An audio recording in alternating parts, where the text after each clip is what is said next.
welcome back to the Citizen channel. Hope you're all staying safe and well. We've got another History Boys feature on City against somebody in the FA Cup, and today we're going to look at Tottenham Hotspur versus City in the FA Cup.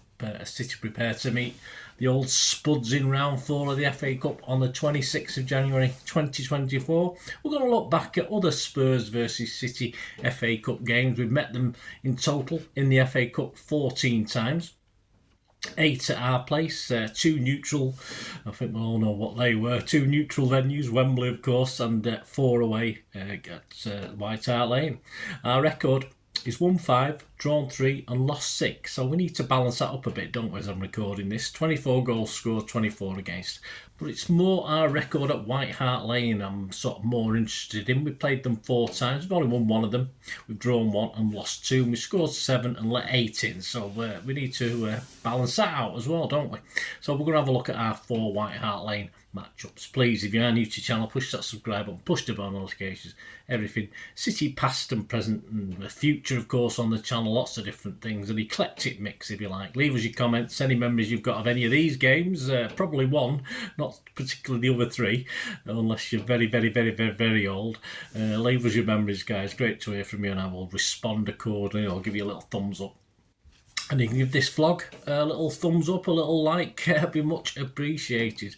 Right, our first ever meeting with Tottenham in the FA Cup was our first ever meeting ever in any sort of competitive game. It was on the 18th of February 1922, and we met in round 3, our 3rd game in the competition. Tottenham were doing pretty well in the first division and would go on to finish 2nd to Liverpool that season.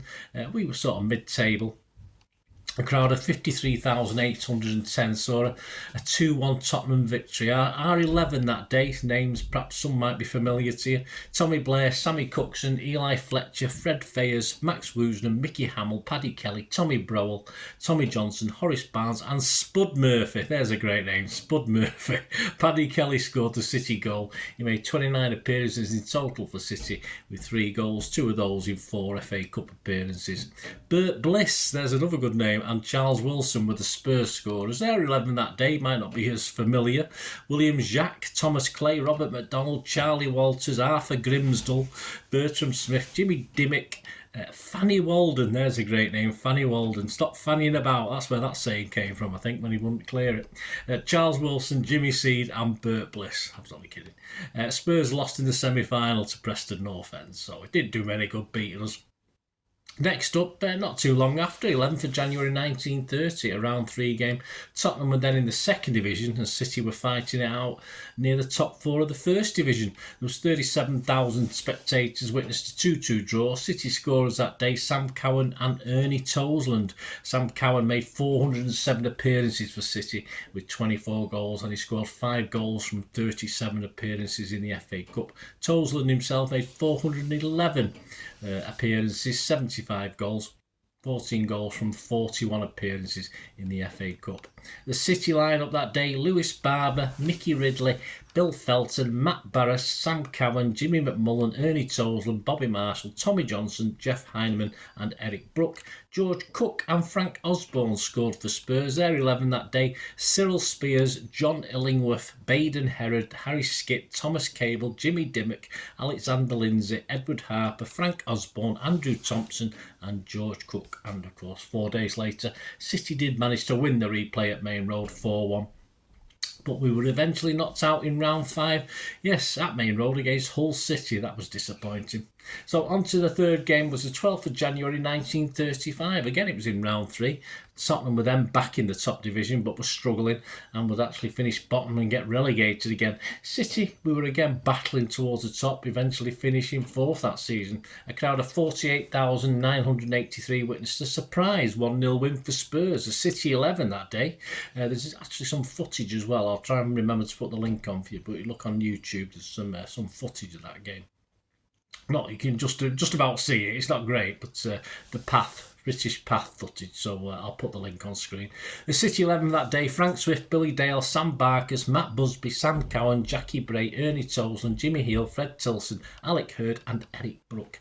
Thomas Evans scored the only goal of the game for Spurs, and their 11 that day: Alan Taylor, Frederick Chenell, William Watley, Leslie Howe, Walter Alsford, Thomas Evans, William Evans, James, I don't know if they're related, James McCormick, Doug Hunt, Walter Bellamy, Alma Hall, and last and not least, but last and not least, because it's very important, we'll go on to the only victory we've had at their place in the FA Cup, of course, a very famous victory that everyone sort of knows about, don't they? We'll have a quick look at it, and it was against the odds on the 25th of January 2004 in a fourth round replay, almost 20 years ago to the date of our 2024 matchup, of course.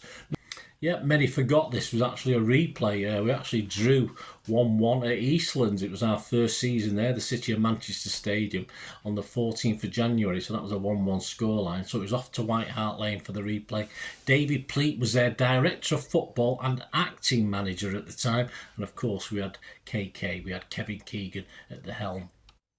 Spurs were just 2 places above City in the Barclaycard Premiership, 13th. They played 23 with 27 points. We were 4 points behind on 23 points, sat 15th and had played 23. The crowd at Tottenham that night, 30,400, officially 1,952 Blues were in that. The teams in more familiar names now, we're getting to more modern times. Tottenham: Casey Keller, Stephen Carr, Dean Richards, Anthony Gardner, Christian Zieg, he was replaced by Johnny Jackson on 60 minutes, Stephanie Dalmatz, Ledley King, Michael Brown, Simon Davis, Helder Postiga, he was replaced by Gustavo Poyet on 9 minutes, Robbie Keane, subs not used, Robert Birch, Mark Yates and Stephen Kelly. And City, yes, Arnie Harrison making his debut for City, his keeper debut, Sunji High, Richard Dunn, Sylvain Distan, Michael Tyne, Sean Wright-Phillips, Joey Barton, Paul Bosvelt, he was replaced by Antoine Sibieski on 80 minutes. Trevor Sinclair was replaced by Steve McManaman on 80 minutes.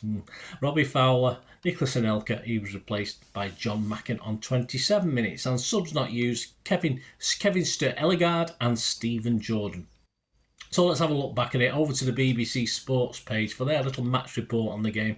It was entitled 10-Man City pulled off an amazing FA Cup comeback to earn a 5th round tie at Manchester United. There was a little hint at the epic game. There was little to hint at the epic game ahead of half-time. Spurs had shown all the attacking flair and looked to be coasting into the next round.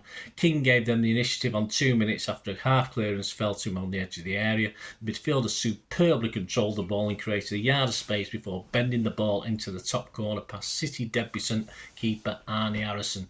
Keane scored next, controlling a long ball upfield from Carr with his right foot before dinking the ball exquisitely home with his left.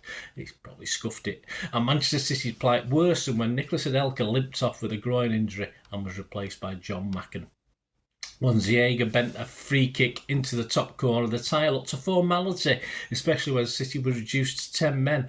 Barton had already been booked for a late challenge when he was shown a second yellow card for dissent seconds after the half-time whistle sounded. I was convinced he'd still come out for the second half. The balance, though, shifted in City's favour on the restart. Defying their numerical disadvantage, the visitors showed signs of life. A clever free kick from Michael Tarnett found Distan, who headed home from 8 yards. Bosvelt then pulled a second goal back, but not without a huge measure of luck. He fired in a shot that looked to be going wide before it took a huge deflection off Anthony Gardner. There were question marks over City's equaliser, with Wright-Phillips latching onto a hopeful ball from what looked to be an offside position. What are you on about? He was miles onside. But there was no doubt about the winner, which came only seconds from time, from Tarnett's cross from the left. Macken's header looped over Keller and into the back of the net, and pandemonium on the pitch, pandemonium off the pitch, pandemonium in the stands, and pandemonium at home as well, whenever you were watching this or listening to it. Though the joy, great win, fantastic, but the joy was a bit short-lived, wasn't it? Because, as mentioned, the reward for this victory was a 5th round tie at Old Trafford, and it sounds better than it probably was this game. We lost that one 4-2. So there you go, guys. Hope you enjoyed this little History Boys feature of Tottenham Hotspur versus Manchester City in the FA Cup, and hope you enjoyed. Let us know your memories, and share your memories, especially that last game we talked about, of course. Plenty will have great memories of that night. Let me know. It'd be great to hear from you. So we'll meet again. Last one thing, don't I? Please stay safe, Blues. Come on, City. Bye for now.